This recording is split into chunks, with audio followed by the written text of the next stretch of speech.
Hello everyone, this is Pras from the FPL Wire and this is my Gameweek 18 team selection. It's a short turnaround again. We have midweek games, we have Christmas and everything else, so we wanted to get this video out. We'll have the main podcast tomorrow, again earlier than usual because people want content and there has been a game-changing injury which shifts things a lot. So thought I'll get this out on a Sunday night. After the games are finished, so I'll start with my game week, and plus I wanted to talk about my game week. Why wouldn't I?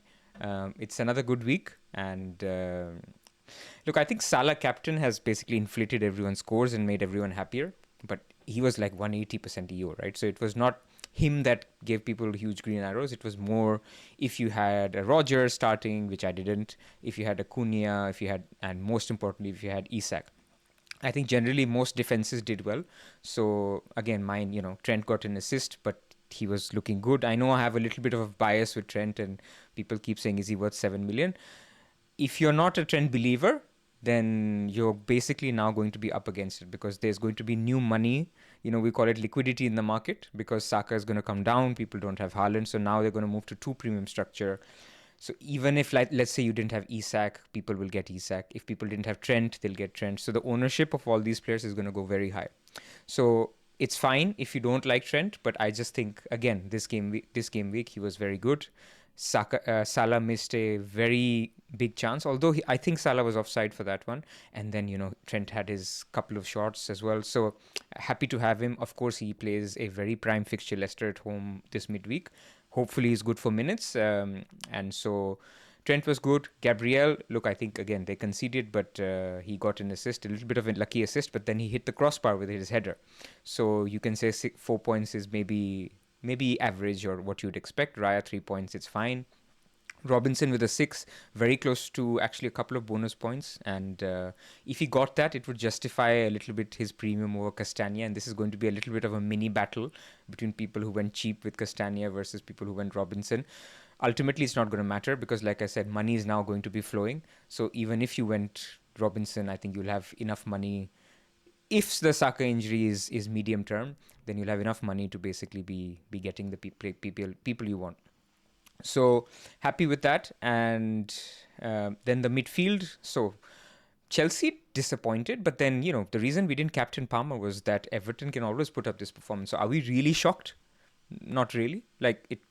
Okay, Chelsea should have won, but we're not shocked. Like we would have been shocked if Liverpool lost a little bit more, or Liverpool didn't score a little bit more. Like Liverpool could have lost like 3-2 and that's fine. But the fact that, Everton can keep a clean sheet at home and Spurs can't, I think that was the reason why a lot of us went Salah captain, worked out. Enzo, I caught a few highlights and I was listening to it on the radio, and he took a few set pieces and he was involved, played, I think, 90 minutes.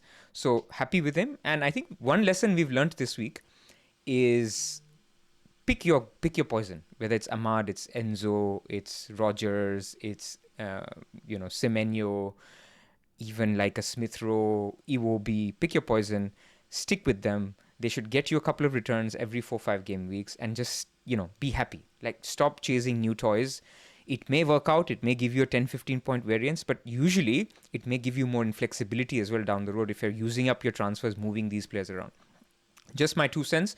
Having said that, I could still get Sar for one of these guys, so, I will not be practicing what I'm preaching, but there are special cases for special things. If there's a fixture turn, then, a transfer is a transfer. But overall, is my feeling that we should be a little bit more patient with these cheap players, which are really good. And that exact feeling is for João Pedro as well. People are getting, again, impatient because he's blanked, I think, 3 out of the last 4. Look at his peers and compare that price to anyone else. Strand Larsen, Ivan Nilsson, Welbeck, Wissa, Raul Jimenez, Muniz, Vardy. Nobody comes close to him as a pick because he has penalties and he's playing for a decent team. He's going through a dip in form. Brighton are going through a dip in form. I would not waste my transfers on moving players like this out. Like, you just keep them and they will be a week. They will deliver a brace or a goal and whatever, and that will basically make up for all the disappointments that they had. That would remain my view on João Pedro for a very long time. So if you disagree with that, I'm sorry to say that's not going to change anytime soon. That's just the way I play. And then Isak, beautiful hat trick. Actually, he missed a one-on-one chance as well. But, a couple of goals the ball fell on his feet. So it's always still lucky to get a hat-trick. But, it's a good pick. A lot of people will have him now. So you may even start to think about if you wanted a little bit of Newcastle coverage. I don't know if you want to do that, because I think Isak is far and above the clear top choice from Newcastle. But if you wanted another coverage, then Gordon also looks good, because it looks like they have reverted back to their favoured Gordon on the left, Murphy on the right, even though Joe Linton wasn't in the mix in this one. So when he comes back, I think they will still stick with it because it seems to be clicking. And so Gordon on the left we like because he's also taking set pieces. Just something to note. And then Cunha, man, I mean, what can I say? The guy has delivered, and it's players like Cunha that actually spoil it for the others, to be honest with you. Like, people's expectations go to a level where he's not doing what Cunha is doing. Come on. This is like, he's a very good player, and his biggest attribute is the fact that he can get bonus out of just one return, and he did it this week.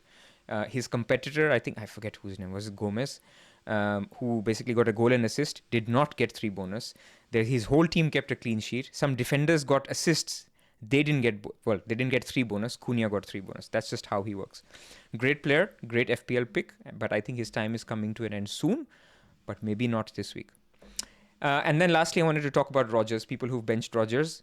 Guys, I mean, it's fine, man. I mean, it's okay to bench points. Like, why does it trigger people so much? I don't understand. Like, even on my team reveal, I get like comments, oh, you must be really upset that you benched Rodgers. I mean, it's fine. Like, you pick a robust team with a good squad that you can rotate over Christmas. If your team does well, it's good. Like, I lost 0.1 sale value on Rodgers. I really hope he rises now. So in the end, actually, it was not a bad thing that he got these points, because people will want him now for Leicester at home in Gameweek 20, when Ahmad plays Liverpool, when João Pedro plays Arsenal.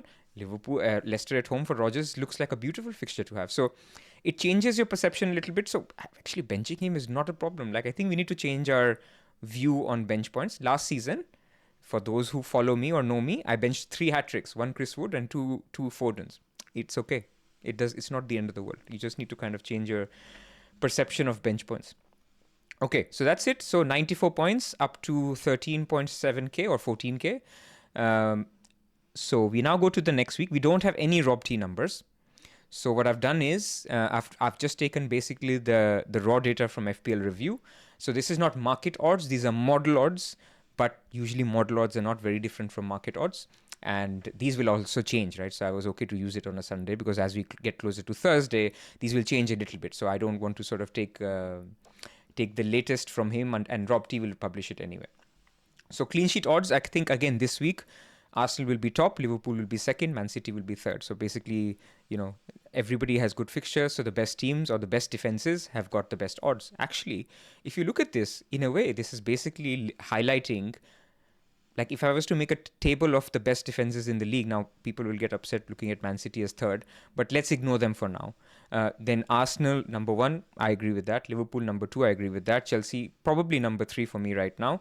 People won't like Man United, but Man United's defensive data hasn't been too bad. Yes, they got thrashed today. Yes, I'm a fan, but actually, there is improvement. Like, even if you didn't watch the game, or you didn't watch the highlights, or you don't follow them, it's very easy to say Man United are rubbish. There is improvement, material improvement in the team. And this is coming from me, who's generally very pessimistic on Man United.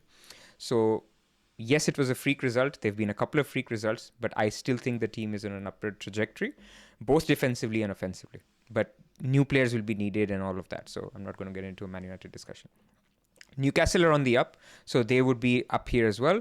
Bournemouth, Brighton, basically the next tier. I would actually put Nottingham Forest a little bit higher. It's just that they're playing Spurs this week, but otherwise their defense has been very, very solid, very backable, and I would put them higher than Spurs, Brighton, West Ham, Bournemouth. So I think that's a fair reflection of the week. And then in terms of goal scoring odds, we're going to talk about it on the pod. If Salah plays 80 minutes, I genuinely think people should think about triple captaincy, and I will talk about reasons why in the main pod. The simplest one is, if you think home to Leicester is a higher expected point score than away to Everton and away to Bournemouth. We've just seen Everton do what they did to many teams at home. We've just seen Bournemouth do what they do at home. Bournemouth have beaten Arsenal, beaten Man City.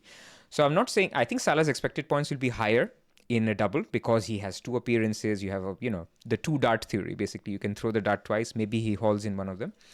But home to Leicester, man, Ruud van Nistelrooy, the way he started, I think he's going to have a very harsh landing in terms of how you operate in the Premier League. You can't have the same principles. It's a bit like when Company came with Burnley. Very quickly he adjusted and realized, look, I will play my way, but I can't be completely that way. And he is completely right on. And Ward is rubbish. And, Liverpool are flying. Think about triple captaincy if you haven't used it. Home to Leicester this week. He's the highest. Haaland is next. So those of you who still have Haaland, how can I recommend you even going for Haaland captain? I can't. It has to be Salah captain. If you don't have Salah, I guess you keep Haaland again. But again, I'm not going to waste my team selection video talking about that. Liverpool mids became a little bit tricky. Like, I was actually very upset when I saw the Liverpool lineup because I was hoping that Darwin Núñez would start this one. And then basically it would be Darwin and Diaz. And then over the midweek, you can predict that, okay, maybe Jota gets a start and Gakpo gets a start. What he did is basically Diaz started up top, Gakpo started on the left. Gakpo got an early sub and Diaz got this monster haul. And now it's all up in the air. He could start the same team given form. He could start Darwin Núñez. He could start Jota. We have no idea. So that Jota punt home to Leicester on Boxing Day, I think it's gone away. And the other thing is, if you double up or triple up on Liverpool now, you don't want to get stuck on it, right? Let's say you pick a Jota and he turns out to be a poor pick over the next 3 weeks. Not only do you have to deal with Jota, if Liverpool do double in Game Week 24, you have to release his slot and get another one. Whether that's actually Arne Slot as your manager, if you're doing the assistant managership, or getting a Van Dijk, or getting a Alisson, who I think will become popular second or third picks. So therefore, I think the Liverpool mid door has slightly closed because of the lineup, because of the Christmas period. So that was a little bit disappointing. Then you have Isak, then you have Palmer, then you have some of the Arsenal guys. So Arsenal is now again up in the air. Now, the situation with Arsenal is you have this informed Jesus who is playing up top. Havertz actually played as the left 8. Will he do that forever? How will the dynamics work once Saka is out? And let's just go to my team now that we're talking about Saka. So this is the team as it stands. Let me first read it out. So it's Raya home to Ipswich and Gabriel home to Ipswich. So that's nice. Trent home to Leicester. I'm playing Rico Lewis home to Everton. I have to, right? I mean, Robinson is away to Chelsea. So might as well try Rico Lewis. If there is an early lineup leak, and there was none this week, so I'm not expecting any. So this is the team I would put out if there's no leaks. But if there was, or that Rico Lewis is not starting, then I would just get Rico Lewis to Munoz, right? Yeah. And just play him, because that's the transfer I want to do anyway. So I would just do that if that was going to happen. I could even do Greaves to Munoz, but I would do a defender transfer if Rico Lewis was basically confirmed out, because I don't want to play Robinson and I want to get Munoz anyway for next week, home to Southampton. So then I have Salah captain, I have Enzo and Palmer starting. I'm benching Rodgers again, happy for him to score if he can, because people are playing Hall. I would like Rodgers to become the number 1 5 million pick. He can score a hat-trick against Newcastle. Good luck to him. So, but he'll be on my bench, and then Robinson is on my bench. And then I have Isak and João Pedro, again, both with good home fixtures. They're not going anywhere. I have Saka and Cunha as basically the two things that I need to deal with. So let's start with the easy one. Cunha might not need to go anywhere, right? I mean, if his ban is not confirmed, and it doesn't look like it, like people have put their out of office, they have left the building. So home to Man United is not the best fixture, but it's an okay fixture. Again, Man United haters, or basically people who follow, not as fans, will say Bournemouth just smacked them 3-0. Well, Evanilson didn't score. So it's not like it's an obvious one that you keep him. But here's the thing. His counterparts basically don't have the best fixtures apart from Chris Wood. So Mateta is away to Bournemouth. Solanke is away to Forest. So those would be my two choices. And Jackson has a midweek game, home to Fulham. So I could go Jackson, but I am convinced that either the next game or the game after, the Ipswich game, he's going to be benched. So I'm happy to get Jackson. Let's say he misses the midweek. Then I'm happy to go straight to Jackson from Cunha, because then I know that he's had the game that he was supposed to be dropped out of. He's dropped, and then he plays. He could play all, like if you own him, there's no concern. But as a buyer, I think there's enough for me to say, I don't need to be the first one here. Fulham is a good team, good defense. He scores a goal, not the end of the world. So Jackson is out. Mateta is not really someone like away to Bournemouth is similar to home to Man United, so I don't need to make that transfer. Solanke away to Forest, I don't need to make that transfer. So those are the top three I would have if I was to move him now, and so I don't need to move him. If he's banned, then we'll deal with it. If he was banned and I was forced to do a move, I would maybe think about maybe I just go straight to Jackson and then take a benching or maybe a Mateta. I haven't thought it through because right now I'm assuming that Cunha is fine. Let's come to Saka. So it's a blow, man, because he's my perma guy. I never think about moving him out. I have a good team value, so I could actually afford a great team having Saka, Salah, Palmer. It's actually not great for me that he was subbed off. Obviously, his team scored 5 goals and he got only 1 point out of it. Also not great. A lot of people own those, so I'm not going to be whining. But his replacements are even tougher because if let's go down in price, right? So first it's Son. I'm not interested because you can see his team score goals, but he's as involved as a Maddison, as a Johnson, as a Solanke, as a Kulusevski. I'm not spending 10 million for that. I want a talisman. I want a talisman like Palmer, like Saka, like Salah. So even though he has pens, he's a decent pick. I just don't think I want to spend 10 million on him. Because I think he's, in a way, he should be priced at the Bruno and Odegaard price, where, they're on penalties, they play for a team that is not a top 3, top 4 team. Odegaard is, but you know what I mean. He's not the talisman Odegaard, so that's a different discussion with him. So I think Son could be a similar pricing category, and then he would be more in the discussion. For 10 million, I'm less interested. So first, let's come down in price. So after Son is Foden. I was tempted by Foden, and I did a lot of research in terms of should I do it? And then at the end of the day, I'm thinking, what am I expecting? Am I expecting 4 starts in the next 4 good games? I struggle. I don't think, because it's back-to-back games. De Bruyne missed out this one. You can easily see him missing one. And then you're saying, is he already in form? Okay, he scored this week, but, I just don't see the appeal. City are like a falling knife, right? I had a route to, by the way, get Haaland back. You remember I had said that if Saka, Salah, Palmer are injured, then have a route to get Haaland back. I have one. I can do Saka down to Ahmad, Trent down to Munoz, and Cunha up to Haaland. I have the money for it. But obviously 2 reasons. I'm not selling Trent. And the other is, I don't want to make 3 moves to get Haaland right now. Because I'll have to make 3 more moves to take him out in Gameweek 21. And transfers are going to get very, very precious as we go further. Because you'll have the double. So you'll have to load up a little bit on Liverpool. Well, we'll have to triple up on Liverpool. Probably get an Everton or 2. So you need those transfers. And by the way, because the other game for Everton will be, I think, Leicester at home. So you're going to get Everton as well. So let's take out 3 transfers for those moves. Then you have Gameweek 29, when a lot of these big players are going to blank or likely to blank. Because the final could see Chelsea, Newcastle, Liverpool or Arsenal blanking.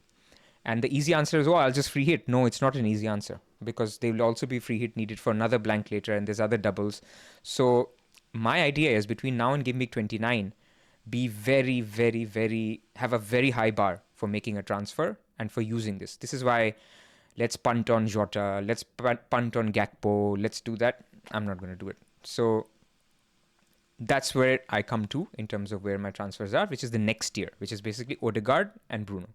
So the appeal for Odegaard is that he will now take up the penalties when Saka is away. He took 2 corners on Saka's side because he's also left-footed and they like in-swinging corners. So he took 2 corners from there. So basically he gets the same appeal as Saka in terms of his set-piece threat, the penalties. But the problem is he doesn't have the same threat as Saka in terms of XG. His numbers have been fairly poor. Will that change when Saka goes? I would argue it should get worse because they would basically start playing all over, that triangle that we always talk about. Who plays on the right? Will it be Martinelli? Will he do that? Maybe he will, but I don't know if that will necessarily improve them. So basically, I like Odegaard if people want to go there. But it seems to me like in Gameweek 21, when Bruno has Southampton and actually has a good run, most people who go Odegaard will need to get him later anyway. Apologies for the WhatsApp notifications. I'll switch it off now. So basically, I think it's a very boring move, but the only pick that I see that I will get now, and maybe I don't need to deal with for a long time, is Bruno. because he gets the minutes, he gets the penalties. Man United the attack is improving. He gets the odd game as a 10, odd game as a CM, but he also takes penalties. So I just think he's a decent pick, and you're basically having a bet on Man United getting better as the fixtures get better. Concern, they play Liverpool away. I'm not expecting much in that, but Newcastle at home is not too bad. So apart from that, not great, not bad. Even the Wolves away fixture, like, it was fine before, but now the new manager was a lot more robust. So you now think, okay, Wolves away is not even that easy for Bruno, but maybe it's more open. So that's where I am. I think Saka to Bruno is the move that I will be doing. I was also tempted to go further down and go Ismail Sarr and basically just do that. But I feel like then having 3 cheap midfielders, and then where do I take the money? Like, Cunha up to who? I can already do Saka to Bruno and afford anyone for Cunha. I can get Jackson, I can get Solanke, I can get Mateta. Even if I did, let's say, Mateta, Cunha to Mateta, and then I did Saka to Bruno, I could still get anyone I want in defense. I could get Van Dijk for Rico Lewis. So money is not a problem with anything. All I'm trying to do is basically fix problems and get long-term solutions, not get short-term solutions, because transfers are going to be very important. So I can easily see myself, if things go okay, remaining patient with Bruno for 10 weeks or until my wildcard. And if things change, he's fine. Like, I'll get Saka back or something. So that's where I am. The one other thing people considering between Odegaard and Saka, which I basically thought about, is, let's say Saka's only out for 2 weeks or 3 weeks. He looked much worse than that, but let's take a devil's advocate position. But you went Odegaard for Saka. And let's say in that point, something happened, right? Isak is injured or Palmer is injured. You can get Saka back now because funds are available. You will be stuck because the only way to get Saka back is basically Odegaard back to Saka, especially for people like me who are tripled up. So I would rather not triple up on Arsenal now. Let them play their next fixtures. The Ipswich one is the only one where I have FOMO, where I don't have an Arsenal triple up. Now, Arsenal triple up is not necessarily needed after that, especially without Saka. Goals will be shared. You don't have to go there. And that's the reason why I'm not tempted by a Jesus punt or a Havertz punt or something like that either. So that's my thinking. I think Saka to Bruno will happen with my first free transfer.